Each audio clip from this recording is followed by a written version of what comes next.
এবং যে সমস্ত অনাথ শিশুরা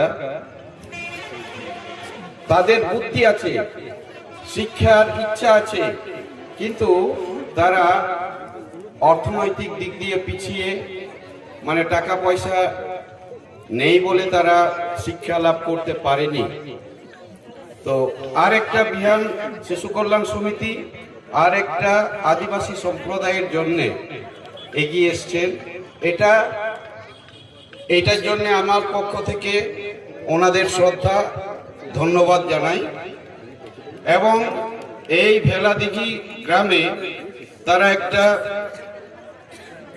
শিক্ষা কেন্দ্র, অলচিকি শিক্ষা কেন্দ্র যে খুলল, এর জন্যেও আমি বিহান শিশু কল্যাণ সমিতির সংস্থাকে শ্রদ্ধা ধন্যবাদ জানাই।